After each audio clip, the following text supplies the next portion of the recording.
Yeah. Truhay Antique, first time ko magkaon sa native chicken with alupidan.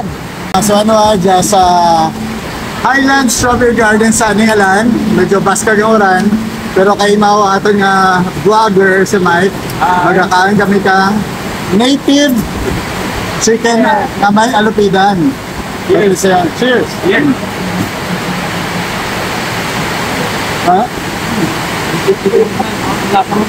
Malasang kata pag may alupidan or tropical grapevine. Sa kanwa, tigbata.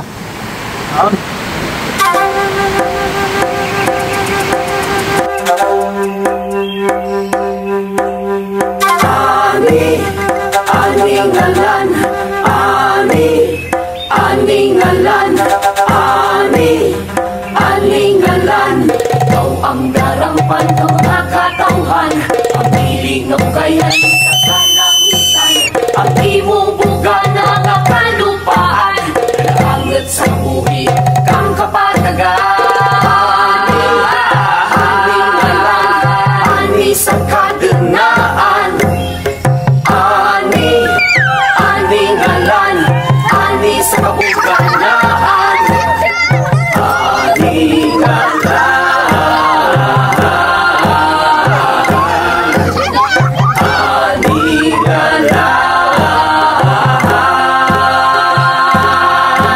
Bala mga simanuang ang alupidan amo man sara sa mga family kang Tetrasigma, the host plant of Rafflesia, one of the biggest flowers in the world nga makita dya sa Aningalan kay sa bilog ng Antique, especially sa mga bukid nga area.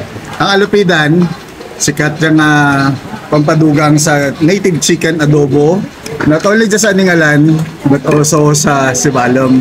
Mga simanua, kudos to Nodke and Gabito family. Kaya if you want to try the native chicken adobo with alupidan kag may gata, lagaw ko mo dyan at 869 meters above sea level dyan sa Highland Strawberry Garden sa Antique. Salawat, thank you so much for watching our video. Please don't forget to like and subscribe to our YouTube channel, Discover Antique Philippines. We're now 320,000 and stronger. Higma kita, native chicken with alupidan kag may gata. Namit, kulang ang 1 cup of rice.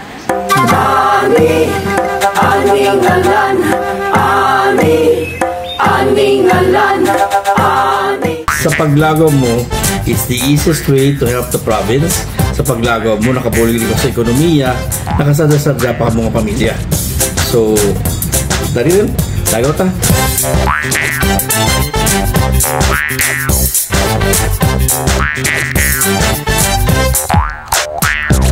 Tumanggap na kultura, mga perlas ng probinsya, ang turismo ta ipadayaw ka imaw.